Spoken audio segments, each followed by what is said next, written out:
de nos salvar. Jesus veio para nos resgatar da nossa vã maneira de viver.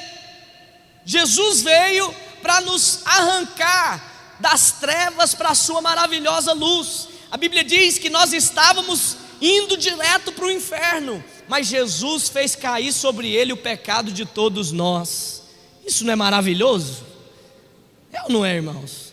É graça demais, não é? Jesus assumiu o nosso lugar ali na cruz para morrer pelos nossos pecados. Agora, antes de sabermos sobre a certeza da salvação, eu quero mostrar para você apenas um versículo de como eu posso ser salvo. Sei que as pessoas aí talvez estão fazendo o objetivo das suas vidas o ser salvo. O alvo que ele tem na vida dele é ser salvo. Salvo de quê, pastor? Do inferno, salvo da condenação. Agora, o que o Senhor fala que nós precisamos ter para sermos salvos? Pegue a sua Bíblia aí, Romanos, capítulo 10, verso de número, ou melhor, Romanos 9, verso 10.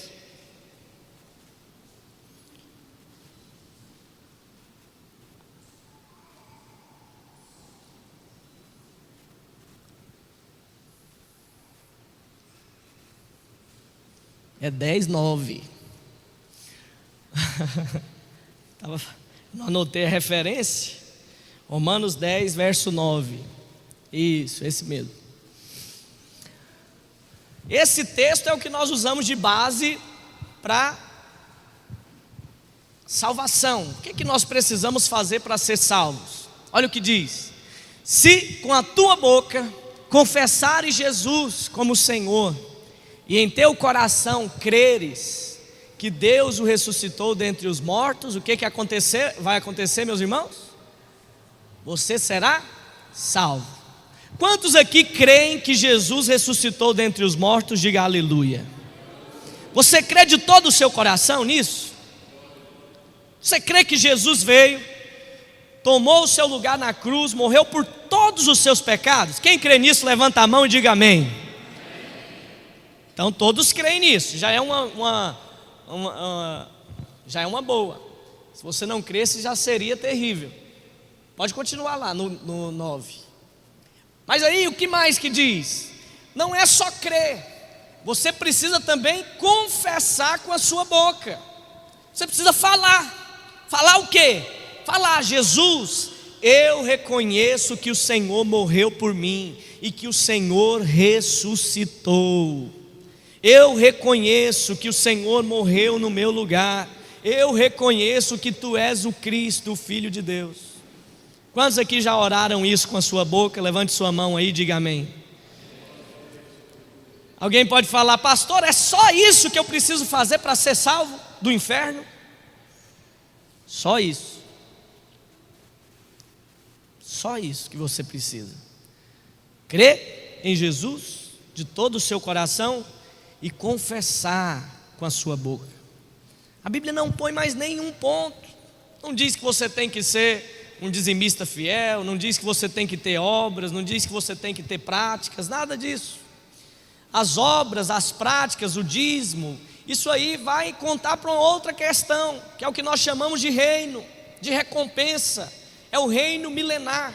Nós vamos falar disso também nesse estudo aqui da visão dos vencedores. Mas hoje eu quero focar apenas na salvação, porque muitas pessoas têm feito do objetivo da sua vida o alvo de ser salvo, mas eles estão correndo atrás de algo que pode ser concretizado hoje, que pode ser concretizado agora, pode ser uma decisão que você pode tomar nesse exato momento, e o seu nome será escrito no livro da vida do Cordeiro. Não é por merecimento, é porque Jesus decidiu morrer por nós. Antes mesmo de você e eu nascermos, Jesus já havia morrido no nosso lugar. Você pode dizer amém por isso? É muita graça, é muito amor. Talvez você pense: mas é muito fácil então ser salvo. Realmente, o preço já foi pago. Jesus já pagou um preço de sangue por nós. A Bíblia diz que ele foi moído pelos nossos pecados e transgressões. O castigo que nos traz a paz estava sobre ele, como diz lá em Isaías 53, no verso 3 até o 6. Diz que ele foi levado como ovelha ao matadouro, e ele não reclamou de nada, ele não abriu a sua boca para murmurar, para reclamar. Tudo por quê? Porque ele queria abrir o acesso para que eu e você fôssemos salvos. Então a salvação é a mudança de rota que nós precisamos ter hoje, para então caminharmos segundo o propósito de Deus. Quantos aqui querem receber a salvação hoje? Diga aleluia. Eu quero ler um texto com você. Vamos falar agora sobre a certeza. Qual que é a certeza que eu tenho que eu sou salvo?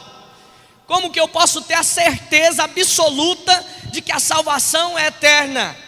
De que a salvação não se perde? Porque em muitos lugares as pessoas vivem refém. E aí os pastores dizem: não apronta não, porque se você aprontar, você pode ir para o inferno, cidadão. Guarda-te no caminho do Senhor, porque senão você corre o risco de estar andando aqui com os passos em direção a Jesus, de repente você cai no inferno. Será se é verdade isso? Será se é possível alguém que foi salvo ir para o inferno, perder a salvação? Nós cremos que não é possível. Então hoje eu vou começar falando para você o porquê que eu estou afirmando com tanta certeza que a salvação não pode ser perdida. Uma vez salvo, salvo eternamente, salvo para sempre. Por que eu falo com tanta confiança? Vou te dar 10 razões. Hoje eu quero falar apenas 3. Pega a sua Bíblia, Tito capítulo 3, verso 4. Se alguém puder trazer uma água para mim. Tito capítulo 3, verso de número 4.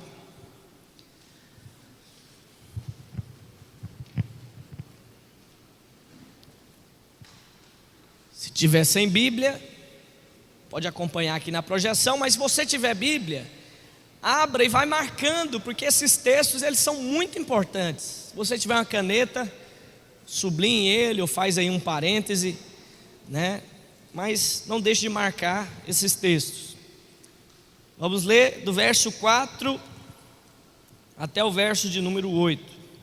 Tito 3, verso 4. Diz: quando, porém, se manifestou a benignidade de Deus, nosso Salvador, e o seu amor para com todos, não por obras de justiça praticadas por nós, mas segundo a sua misericórdia, Ele nos salvou mediante o lavar regenerador e renovador do Espírito Santo, que Ele derramou sobre nós ricamente, por meio de quem? Por meio de quem, irmãos? Jesus Cristo. Diga Jesus Cristo, o nosso Salvador, a fim de que, justificados por graça, nos tornemos seus herdeiros, segundo a esperança da vida eterna. Fiel é esta palavra, e quero que, no tocante a estas coisas, faças a afirmação confiadamente, para que os que têm crido em Deus sejam solícitos na prática de boas obras. Estas coisas são excelentes e proveitosas ao homem. Bom, esse texto de Tito está mostrando para nós como que o Senhor nos abençoou ricamente com a sua maravilhosa graça para que nós pudéssemos ser salvos. Jesus é o nosso Salvador. Fala para quem está aí do seu lado, diga: a salvação não depende do que você fez, nem do que você vai fazer, mas depende exclusivamente do que Jesus fez na cruz. Quem pode dizer amém por isso? Graças a Deus, hein? Se fosse por nós, se fosse por aquilo que nós vamos fazer, ninguém poderia ser salvo. Ninguém poderia ser salvo. Se fosse pelas nossas práticas, pelas nossas obras, nenhum de nós poderíamos ser santos o suficiente para nos achegarmos diante de Deus e pedirmos a salvação. mas a salvação é mediante a Cristo, nosso Salvador, como diz o texto. É por meio dele que ele decidiu nos salvar e nos salvar eternamente. Amém, meus irmãos? Veja bem, eu não quero que você confunda com algo. Eu não estou dizendo aqui que um cristão não será julgado, ou que um cristão não possa ser disciplinado, porque talvez alguém pense: então se eu orar hoje, confessar Jesus, crendo que Ele morreu no meu lugar, então agora eu posso pecar à vontade, fazer da minha vida o que eu quiser, viver no estilo de vida mundano, e o que eu quero é a salvação, já vou estar salvo mesmo, isso é o que importa, então eu vou viver uma vida de pecados. Preste atenção, se você tem essa visão, eu posso te dar a certeza que você nem confessou de todo o seu coração, você nunca reconheceu quem Jesus é. Está me entendendo? Se alguém pensa desse jeito, que acha que a graça de Deus é motivo para que ele possa pecar livremente, então você não entendeu o que é a graça. Quanto mais você é apaixonado por Jesus, quanto mais você acha e percebe que Jesus derramou o amor e a graça sobre você, mais você vai querer retribuir esse amor, mais você vai querer fazer aquilo que agrada a Deus e não o contrário. Então o Senhor nesses dias tem nos chamado para compreender a respeito da sua bondade. Então a primeira prova de que a salvação não se perde, de que a salvação é eterna, está lá em Efésios 2:8. Primeira prova, Efésios 2, verso 8.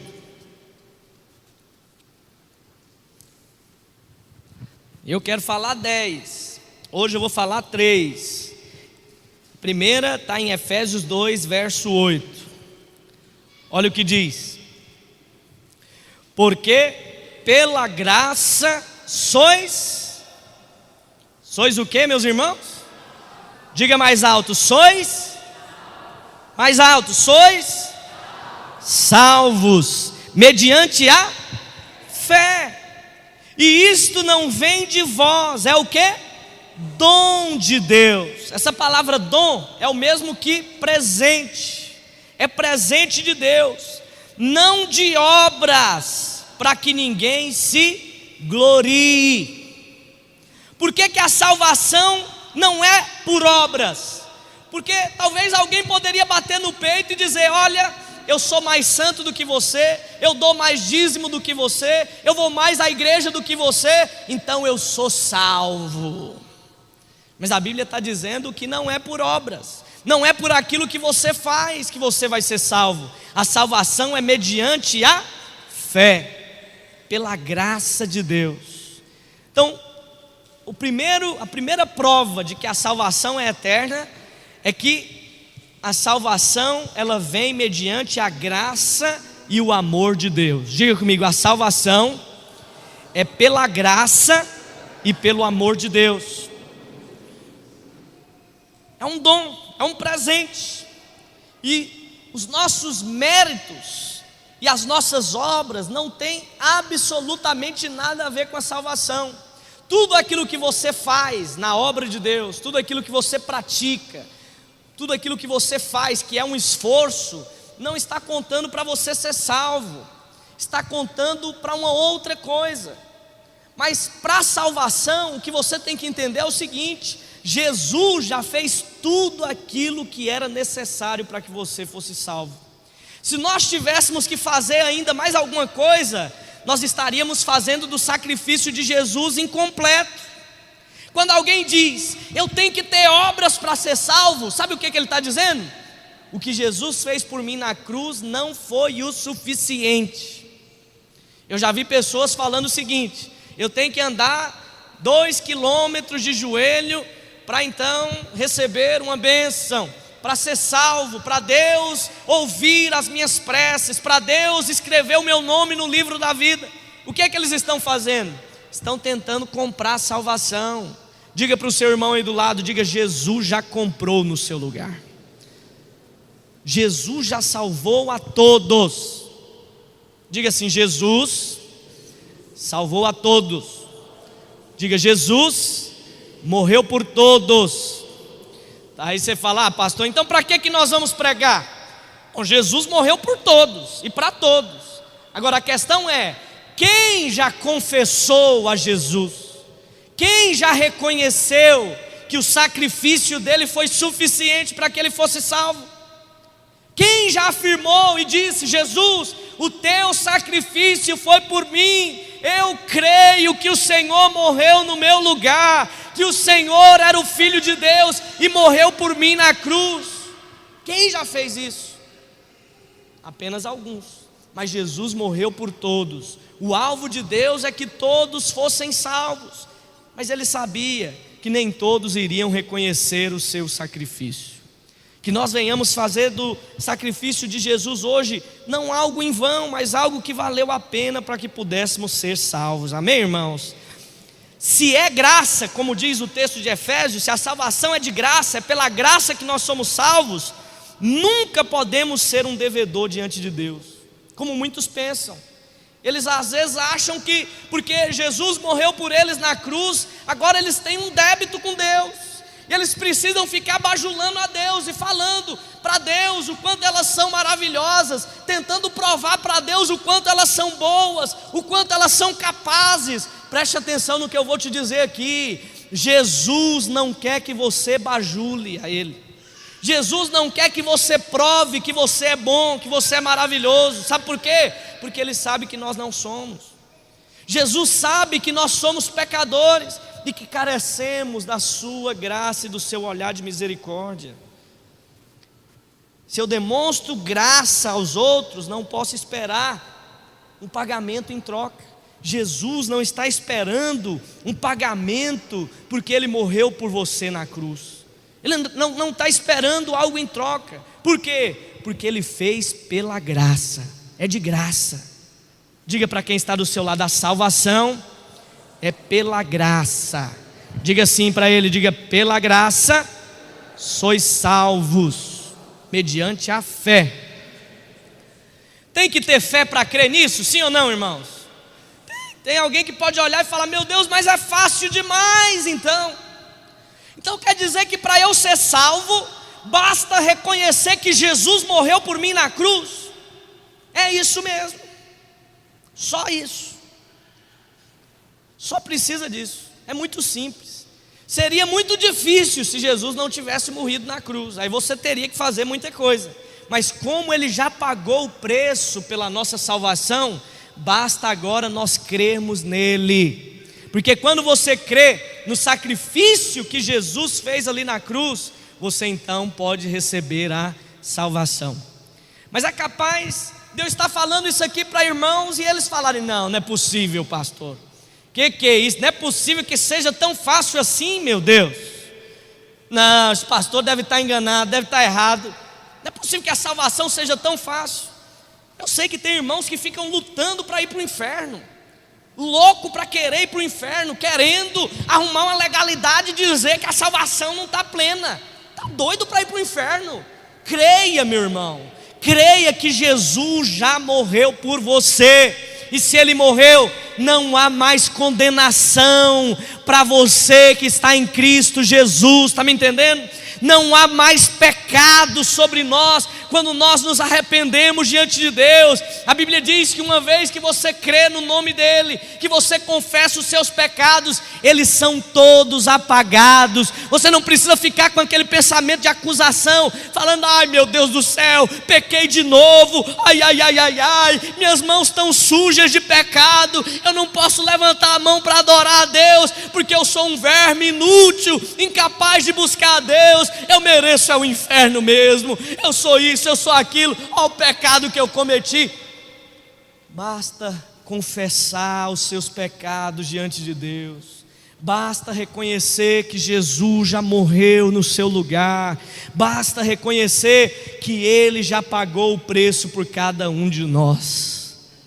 Bate no seu peito assim e diga: eu fui comprado pelo sangue do Cordeiro, pela graça eu posso ser salvo. O dom de Deus, esse presente que a Bíblia diz, lá em Efésios, que nós lemos, Efésios 2:8, esse dom é a vida eterna.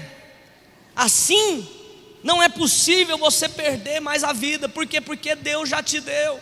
Você acha que Deus é como criança? Já viu como que é criança? Eu lembro uma vez, eu era criança, menino, e aí nós fomos no aniversário de um amigo meu, e meu pai comprou um carrão para eu dar de presente para o menino. Só que quando eu vi o carrão, eu queria era para mim.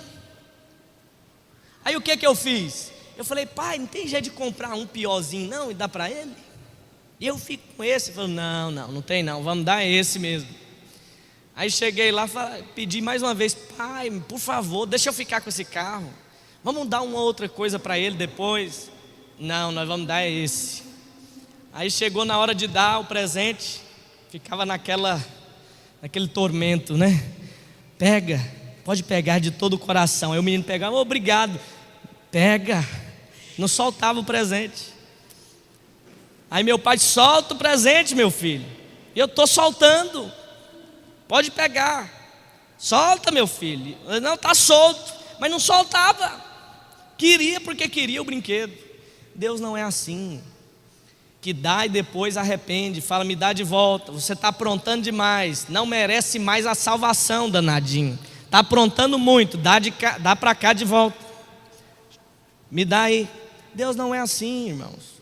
Deus não é igual a nós, que se arrepende. Uma vez que o Senhor salva o homem, Ele não vai tomar mais esse dom, esse presente. Você será salvo, o seu nome está escrito no livro da vida, uma vez que você reconhece a Jesus como Senhor e Salvador da sua vida. O seu nome é escrito no livro dele. Não é escrito com uma tinta que pode apagar, não, é escrito com o sangue do Cordeiro. Mas quantos irmãos não conseguem crer nisso, meu Deus do céu? Porque eles acham que é muita graça, eles acham que é muito fácil, eles acham que é muita bondade Jesus fazer isso, nos dar a salvação e ainda de graça, sem eu precisar fazer nada. Mas é justamente isso que Jesus quer que você entenda hoje. Você não tem que fazer nada, porque se você tem que fazer, Jesus morreu em vão. Está me entendendo? Jesus não precisaria ter vindo. Se você é tão bom o suficiente para ganhar sua salvação pelas suas obras, então Jesus não precisaria ter vindo.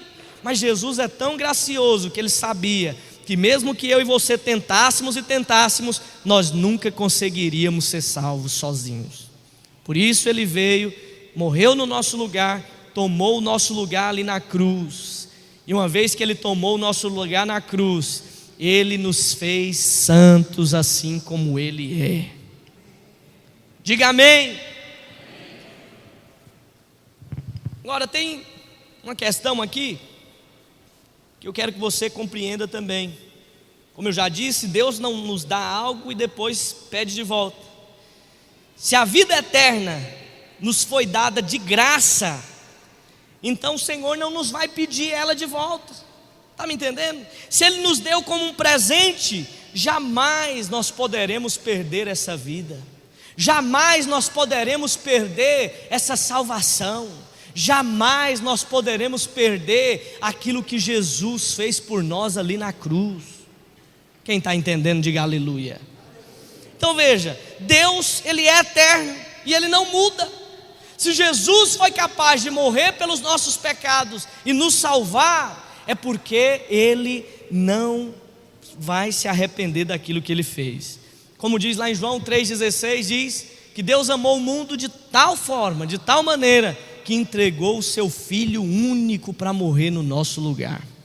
Jesus veio, morreu no nosso lugar para que nós pudéssemos ser salvos, irmãos. Essa foi a razão de Jesus ter vindo. Foi para que eu e você pudéssemos ser salvos. Se quando nós éramos pecadores, vivíamos ali na prática do pecado, não tínhamos nem nascido ainda, Jesus foi capaz de morrer por nós.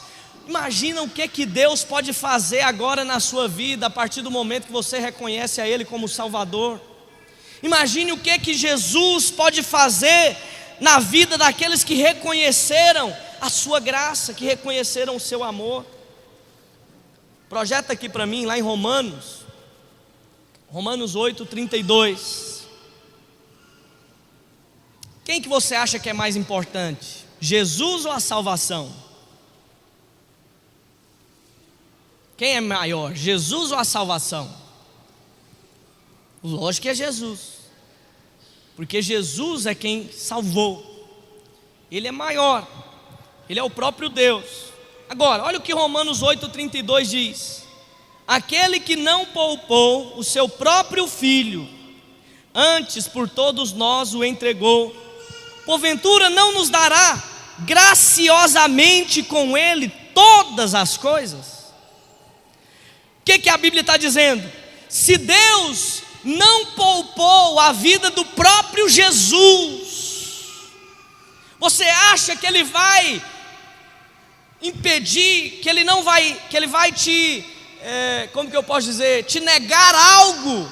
Mas, se Ele não poupou Jesus, que era a pessoa mais importante que havia na face dessa terra, se Ele não poupou a Jesus, você acha que Ele vai poupar alguma outra coisa, inclusive a salvação? Você acha que Deus não vai derramar essa graça sobre você?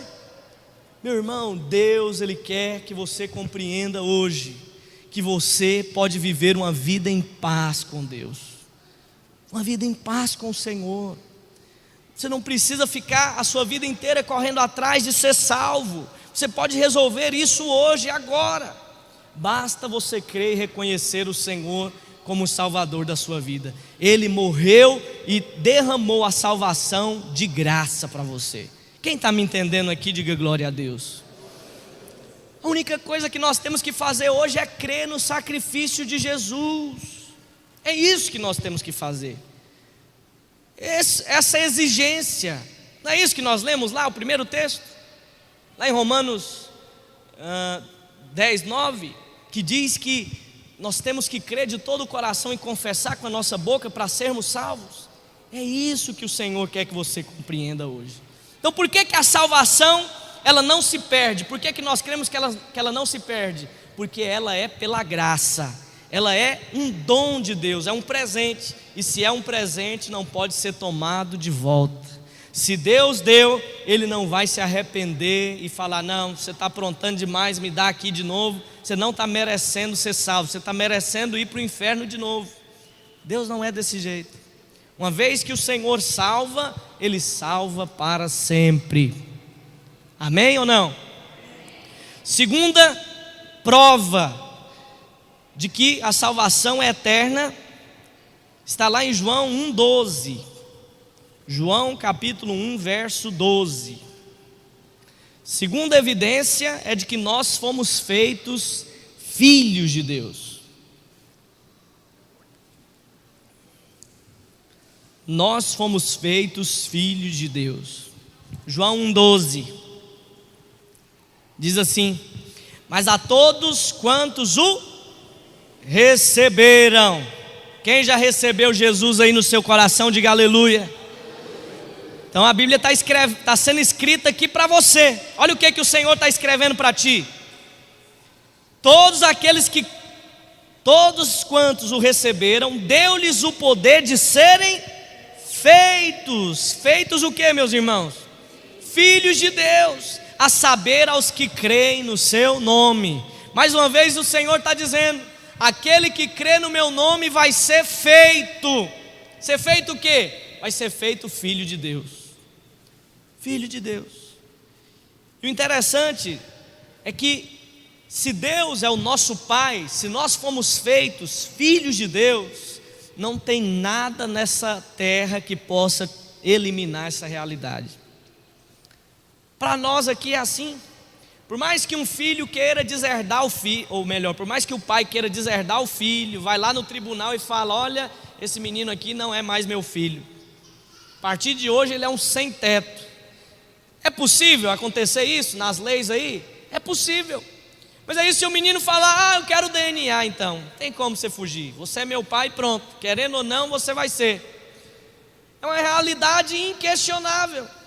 Mesmo que o filho apronte, mesmo que o filho seja terrível, mesmo que o filho não obedeça ao pai, mesmo que o filho não cumpra o que o pai está querendo, uma vez que ele é feito filho, não tem como mais ele deixar de ser. Não tem como. Uma vez que o sangue de Jesus foi injetado dentro de nós e nós nos tornamos filhos, irmãos, não tem como mais você deixar de ser. A Bíblia está dizendo que nós fomos feitos. Se foi feito é porque antes não era filho. Antes de ser filho nós éramos o quê? Criaturas. O que é uma criatura? É alguém que foi criado. Nós éramos apenas pessoas que foram criadas por Deus. Mas quando nós recebemos a Ele e cremos no poder do seu nome, a Bíblia diz que nós somos feitos filhos de Deus. Quantos aqui foram feitos filhos de Deus? Diga glória a Deus. Então nós somos nascidos de Deus, recebemos o poder de sermos feitos filhos dele. Nós nascemos pelo Espírito, irmãos. Você nasceu de novo. Lá em 1 João 5,1, projeta aqui para mim, não dá para a gente esperar abrir. 1 João 5,1. Olha só, preste atenção no que nós vamos ler. Todo aquele que crê em Jesus, ou melhor, crê que Jesus é o Cristo, é nascido de Deus. E todo aquele que ama ao que o gerou, também ama ao que dele é nascido. Essa primeira parte é a que eu quero frisar, que diz que todo aquele que crê que Jesus é o Cristo, ele é nascido de Deus. Quem é nascido de Deus é filho. Diga para o seu irmão: todos aqueles que são nascidos de Deus são filhos. Agora, o que é que o Senhor diz? Qual que é a forma para nós sermos nascidos de Deus? O que é a exigência que o Senhor faz para que nós venhamos ser nascidos de Deus? Nós temos que crer em Cristo Jesus. Quem crê em Cristo Jesus aí, diga aleluia. Se você crê, você é nascido de Deus, você é filho. Filho. Como que é? Você que é pai, você vai me entender melhor. Se o seu filho decide aprontar todas, ele te desobedece, ele foge de casa, ele faz o que for, por mais que você não queira mais vê-lo nem pintado de ouro na sua frente, uma realidade você não pode negar: ele continua sendo seu filho. Marginal ou não, ele é o seu filho. Desviado ou não, ele é filho de Deus. Aprontando ou não, ele é filho de Deus. Aí aqui vem a pergunta que muitos às vezes me fazem. Eles dizem: pastor, então me responda algo. Se alguém crê em Jesus, crê que Jesus morreu por ele ali na cruz, crê que Jesus morreu, salvou a vida dele, e ele confessa isso de todo o coração, mas aí passa alguns anos e aquela pessoa desvia, ela sai da igreja e começa a aprontar todas e mais um pouco. E aí, esse camarada, ele foi salvo ou não? O nome dele está escrito ou não no livro da vida? Deixa eu te dizer algo: ninguém sabe, apenas Jesus sabe aqueles que estão escritos no livro da vida. Apenas Jesus sabe aqueles que já confessaram de todo o coração, com toda a boca, com a sua boca, com todo o seu coração. Eu não posso dizer se fulano foi salvo ou se Beltrano não foi. Quem somos nós para dizermos se alguém foi salvo ou não? Agora, o que eu estou querendo dizer para você aqui é o seguinte: você pode ter a certeza que você é salvo a partir do momento que você confessa, crendo em Jesus de todo o seu coração. A salvação, ela é entregue a você. Não é por aquilo que você vai fazer, é por a decisão que você vai tomar diante do Senhor. E uma vez que você toma essa decisão, por mais que lá na frente você venha praticar algo que seja contrário à vontade de Deus, não tem nada que tire essa realidade de que você foi feito filho de Deus. Amém ou não? Os irmãos estão entendendo?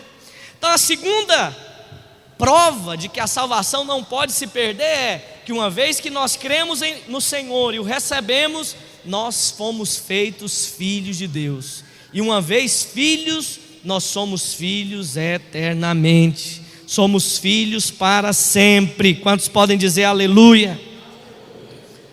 Então todos aqueles pecadores que creem no Senhor, ele é salvo e Deus lhe dá a vida eterna. Deus lhe dá a vida eterna.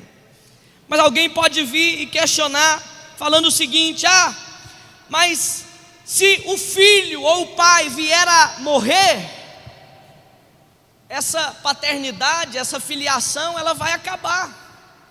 Se o pai ou o filho morrem, ele deixa daquela aliança, daquela preocupação de que ele tem um filho ou de que ele tem um pai. Mas eu tenho uma boa notícia para você: Deus nunca morre. Deus viverá eternamente. Alguém pode dizer: pastor, mas nós como filhos, nós morremos. Aí que você se engana. Nós morremos na carne. Mas o que a Bíblia fala a respeito daqueles que comerem da árvore da vida, que é Jesus? Pega lá a sua Bíblia, Gênesis capítulo 3, verso 22. Primeiro livro da Bíblia, Gênesis 3, 22. O que acontece se alguém comer da árvore da vida? Nós sabemos que Jesus mesmo se tornou a árvore da vida. Ele mesmo disse que era o caminho, a verdade e a vida. Olha só, Gênesis 3, 22. O que acontece com alguém que come a árvore da vida? Então disse o Senhor Deus: eis que o homem se tornou como um de nós, conhecedor do bem e do mal. Assim que não estenda a mão e tome também da árvore da vida e coma e viva eternamente. Então, o que era a preocupação aqui de Deus? Era para o homem não comer da árvore da vida, porque se ele comesse da árvore da vida, o que iria acontecer? Ele viveria eternamente. Eternamente. Viveria para sempre. Não morreria, o seu espírito não morreria mais. E o interessante é que o Senhor fez o que? Ele colocou um anjo ali com uma espada desembainhada para proteger o jardim, para que o homem não pudesse comer daquela árvore da vida. Mas preste atenção aqui, no templo havia o desenho de 2 querubins também, protegendo a arca da aliança, e eles ficavam ali próximos ao véu, era chamado de o véu do templo. E aquele véu, ele era uma separação de Deus para os homens. Somente os sumos sacerdotes poderiam entrar ali no Santo dos Santos, que era onde havia a arca da aliança, a presença de Deus. Esses mesmos querubins que estavam lá, estavam para proteger os homens, para não entrarem no Santo dos Santos. Não eram todos que poderiam entrar lá. Era a mesma imagem, eram os querubins que estavam ali com espada também, protegendo para que não entrassem naquele lugar. Se alguém ousasse entrar no Santo dos Santos, morreria na hora. Morreria na hora, não sobreviveria naquele lugar. Mas aí, quando Jesus morreu na cruz, a Bíblia diz que o véu do templo, esse mesmo véu que havia ali os querubins protegendo para que ninguém entrasse, esse véu foi rasgado de cima a baixo. Quando o Senhor morreu na cruz, Ele rasgou o véu que separava, e hoje nós podemos entrar ousadamente na presença de Deus, e podemos comer da árvore da vida, que é o Cristo, Filho de Deus. Podemos ser salvos e ter a vida eterna diante de Deus. Por isso não tem nada que elimina, nada que possa tirar essa realidade de que nós somos filhos de Deus. Se você crê que foi feito filho de Deus, a salvação não pode ser tirada de você, porque não tem nada do que você faça, não importa o quanto você apronte, não importa se você desobedeça, você é salvo porque você foi feito filho de Deus. Tem alguém que crê nessa graça aqui? Jesus morreu por nós na cruz, irmãos. E Ele morreu para que nós pudéssemos ser feitos filhos dEle. Nós seremos naquele dia julgados, obviamente. Mas qual que é o julgamento? A Bíblia diz que vai haver um julgamento dos crentes, daqueles que creram em Jesus. Talvez você fale: pastor, mas você acabou de dizer que a salvação não se perde, então por que que vai haver um julgamento? Se você ler lá a respeito do julgamento dos crentes, dos cristãos, daqueles que creram, eles vão ser julgados, mas não para ir para o inferno. O que que vai ser julgado? Vai ser julgado as obras que eles cometeram, se eles foram filhos fiéis ou filhos infiéis, negligentes. Se eles foram filhos que cumpriram a vontade e o desejo do coração do Pai, ou filhos que não cumpriram nada.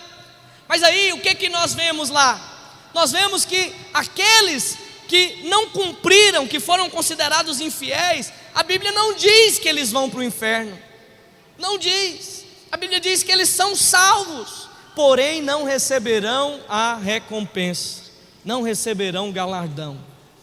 Nós vamos ler todos esses textos. Eu não quero me deter, porque senão nós vamos passar o tempo inteiro aqui nessa parte. Mas nós vamos ter um culto aqui que nós vamos falar só sobre o julgamento, a respeito dos 3 julgamentos. E você vai entender então por que que os crentes vão ser julgados naquele dia. Eles serão julgados para saber quem é que vai reinar com Cristo ou não. Há algo muito mais excelente do que apenas ser salvo, meus irmãos, que é viver o reino com Deus.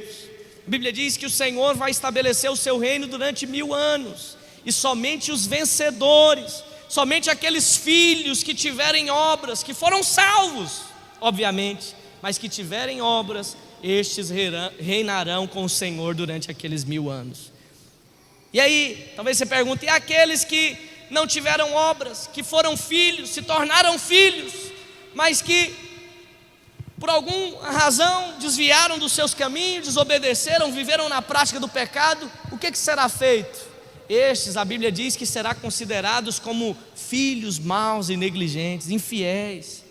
Mas o Senhor não os mandará para o inferno, não os mandará. Só que é mencionado lá em Mateus muitas vezes que aqueles que ficaram, tem um texto lá que fala sobre as bodas do Cordeiro. Aquilo ali, aquele texto é uma menção, uma tipificação do reino. E é mencionado lá que aqueles que ficaram de fora das bodas, que não foram convidados para estar porque não eram vencedores, eles rangeram os dentes de tormento. Aqueles ali são os filhos que foram desobedientes. Eles não rangeram os dentes porque estavam no inferno. Eles rangeram os dentes porque sabiam que poderiam ter sido filhos fiéis, mas não cumpriram a vontade do Pai, não obedeceram. Então é importante sim ter obras, é importante sim você praticar, falar do Evangelho, você pregar o Evangelho, mas nada disso é para você receber a salvação. A salvação é mediante o sacrifício de Jesus na cruz. Amém, irmãos? Está claro isso aqui para você? Amém ou não? A salvação é apenas por Jesus, não tem outro caminho. Ele diz: eu sou o caminho. Nós só podemos ser salvos pelo sacrifício de Jesus. Nada do que você faça vai poder salvar você. Terceiro e última prova. Então a primeira prova de que a salvação é eterna e ela não se perde é que o Senhor derramou a salvação pela sua graça. É um dom, foi um presente de Deus. E se é pela graça, Ele não pode tomar, Ele não pode mais arrancar de nós. Uma outra coisa, segundo ponto que nós falamos, é que a salvação, ela veio e nos tornou filhos de Deus. E se nós fomos feitos filhos de Deus, não tem nada que nós façamos que possa tirar essa realidade. Você é filho e será eternamente. Bate no seu peito assim e diga: eu sou filho de Deus. Diga assim: não tem nada que eu faça que vai fazer com que o meu pai deixe de me amar, em nome de Jesus. E o terceiro e último sinal, terceira e última prova de que a salvação não se perde, está lá em 1 Coríntios 6,17. 1 Coríntios 6,17. Terceira prova é que nós somos membros de Cristo. Olha o que diz: mas aquele que se une ao Senhor é um espírito com Ele. Então veja, se nós estamos unidos com o Senhor, como que nós podemos agora perder a salvação? Se nós nos unimos com Deus, como que nós podemos agora ser separados? A Bíblia diz que nada nos separará do amor que está em Cristo Jesus. Fala assim para o seu irmão: quando a Bíblia diz nada, é nada. Nada pode separar você de Deus. Essa palavra que diz aí, mas aquele que se une, essa palavra une, ela tem o mesmo significado de amalgamar. O que é amalgamar? O que é o amálgama? Tem algum dentista aqui? Tem não, né? Alguém aí já foi em dentista? Quase todo mundo, né? Mas veja, aquela resinazinha prateada, ela é uma amálgama, é uma mistura de mercúrio com prata. E aquilo ali, eles fazem uma mistura do mercúrio com a prata, fica uma substância que ela é mole, mas aí quando ela é colocada lá por algum tempo, ela endurece e aquilo ali não consegue mais se desmisturar. Essa palavra amálgama, unir, aqui nesse texto, é praticamente a mesma coisa. É a união do mercúrio com a prata. Uma vez que ele se une, ninguém mais consegue separar. Então, em outras palavras, o texto de Coríntios está dizendo o seguinte: aquele que se une ao Senhor, ele se torna o quê? Um com Ele. Ele é amalgamado a Deus. Não tem nada que consiga mais separar você de Deus. Você e o Senhor agora é uma substância só. Diga aleluia. Nós somos um com Deus. Isso é maravilhoso, porque agora nós podemos dizer que somos membros do corpo de Cristo. Lá em 1 Coríntios ainda 12, 27. Vou ler alguns textos aqui para você me entender melhor. 1 Coríntios 12, 27. Olha o que diz: ora, vós sois o que, meus irmãos? O que a Bíblia está dizendo? Vós sois corpo. Corpo de quem? De Cristo. E individualmente membros desse corpo. Talvez seria muito fácil dizer aqui que nós somos corpo de Cristo coletivamente. Todo mundo reunido, nós nos tornamos corpo de Cristo. Mas o que Paulo está dizendo aqui é que nós somos corpo de Cristo também individualmente. Você é igreja como um todo, obviamente, mas você também é igreja individualmente. Então aonde você for, Cristo vai também, a igreja vai também. Por quê? Porque nós somos um com Ele. Nós somos um com Deus. Não tem nada que pode nos separar de Cristo, irmãos. Nada pode nos separar. Ainda em 1 Coríntios 6, 15. 1 Coríntios 6, verso 15. Diz o seguinte: não sabeis que os vossos corpos são membros de Cristo? Aqui o negócio agora ficou mais sério ainda. Se o primeiro texto nós falamos que nós fomos unidos a Deus no Espírito, agora Paulo vai além, ele diz: até os seus corpos agora são um com Cristo. Pergunta para o seu irmão aí: aonde você está levando Cristo? O que você está fazendo com Cristo? Os nossos corpos agora fazem parte também de Cristo. Diga aleluia. Oh, glória a Deus. Tem um exemplo. Na verdade é uma história. Dizem que nos tempos da escravidão nos Estados Unidos, eu gosto de contar isso aqui para ilustrar melhor, para você entender melhor o que é isso aqui, ser membro de Cristo, ser membro do corpo de Cristo, como nós lemos. Dizem que no tempo ali da escravidão nos Estados Unidos, os negros começaram a se converter ao Senhor, e eles tinham então uma esperança. Eles tinham a esperança de que eles poderiam ser libertos por Cristo. E muitos deles estavam ali e viviam servindo aqueles chefes, aqueles patrões, como sendo o próprio Cristo. E eles serviam mesmo, para valer. E aí, um belo dia, diz que uma escrava estava lá cantando louvores alegremente ao Senhor ali enquanto fazia as atividades. E aí a sua patroa chegou e falou: uai, mas por que você está tão alegre assim? Trabalhando desse tanto e alegre desse jeito? Nunca vi alguém trabalhando tão alegre assim. Aí ela falou: eu estou alegre desse jeito porque eu estou nas mãos de Deus.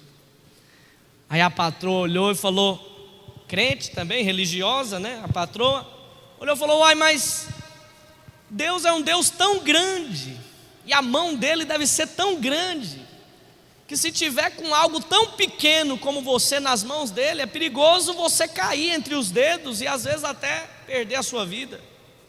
Você não tem temor não de estar nas mãos de Deus? Você está contando como se fosse uma vantagem enorme estar nas mãos dele, mas você não tem medo de estar nas mãos de um Deus tão grande como esse? Aí ela olhou para a patroa e falou: não, a senhora não entendeu. Eu não estou dizendo que eu estou nas mãos de Deus como um objeto, uma moeda que pode cair entre os dedos dele. Eu estou dizendo que eu estou nas mãos de Deus porque eu sou um dos dedos dele. Eu sou um dos dedos dele aqui na terra. Consegue entender isso? Quando nós fomos feitos corpo de Cristo, nós somos integrantes do seu corpo. Nós fazemos parte agora do seu corpo. E como que o corpo de Cristo pode se tornar defeituoso, meu Deus? Como que pode imaginar algo assim? O corpo de Cristo vir a perder um dos seus membros, porque ele perdeu a salvação. Uma hora está lá Deus com um dedo, outra hora está o dedo decapitado. Por quê? Porque aprontou. Aí Deus foi lá, arrancou o dedo, jogou fora. Não, Deus não faz isso. O corpo de Cristo aqui na terra, ele é perfeito. Por isso eu posso afirmar para você que você, uma vez que você é salvo, uma vez que você faz parte do corpo de Cristo, não tem nada que pode te arrancar de lá. Você não é um objeto que está nas mãos de Deus, que pode escorregar pelos dedos dele e cair no chão. Você é um dos dedos de Deus. Você é integrante do corpo de Cristo. Amém, irmãos? Pergunta para o seu irmão aí: você é o que no corpo de Cristo? Nós somos o que? Todos nós temos uma função no corpo. Imagina se toda vez que um irmão intriga com o outro, Deus fala: não, vocês estão intrigando com o outro, vou arrancar os dois da igreja, os dois não merecem ser salvos mais. É o mesmo que falar pro dedo mindinho, falar: ó, não se ira com o dedão polegar não, senão eu vou arrancar vocês dois. Ninguém faz isso. Nós somos parte do corpo de Cristo. Não tem nada que pode tirar essa realidade de nós. Nós somos filhos de Deus. Não tem nada que pode tirar essa realidade de nós. Nós fomos salvos mediante a graça de Deus. É um presente. Não tem nada que possa tirar isso de nós. Uma vez salvo, você é salvo eternamente. Aleluia. Deus está aqui para derramar a graça dele sobre você. Amém, meu irmão? Fique de pé aí no seu lugar. Eu quero ler ainda 2 versículos, 2 textos. Vou projetar aqui. 1 Coríntios 12, 26. Olha que sério essa questão de nós sermos corpo de Cristo. 1 Coríntios 12, 26 diz: de maneira que se um membro sofre, todos sofrem com ele. E se um deles é honrado, com ele todos se regozijam. Então, nós podemos afirmar o seguinte: se fosse mesmo possível alguém que foi salvo ir para o inferno, sabe o que teria que acontecer com todos os outros? Deveriam ir para o inferno todos juntos. É isso que a Bíblia está dizendo. Vou ler de novo. De maneira que se um membro sofre, todos sofrem com ele. E se um deles é honrado, com eles todos se regozijarão. A salvação, ela não pode ser tirada. Uma vez que você está no corpo de Cristo, não tem nada que possa eliminar você daquele lugar. O Senhor, nesses dias, irmãos, tem purificado a sua igreja. O alvo de Deus é montar e abençoar uma igreja para que ela seja uma igreja sem defeito. Como diz lá em Efésios 5:25, é o último texto que eu vou ler.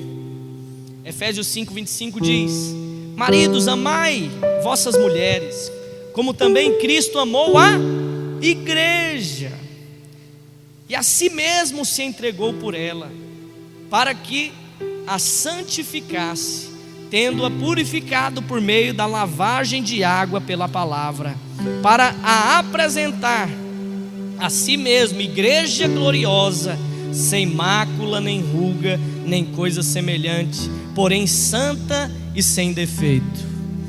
Agora eu te pergunto: se o alvo de Jesus é naquele dia apresentar uma igreja santa, irrepreensível, sem mácula, sem ruga e sem defeito, como que essa noiva pode chegar lá faltando um dedo?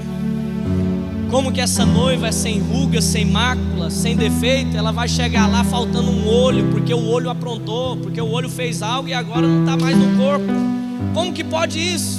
Como que pode o Senhor arrancar você do corpo dele? E aqui tem um princípio também muito importante, até na ceia.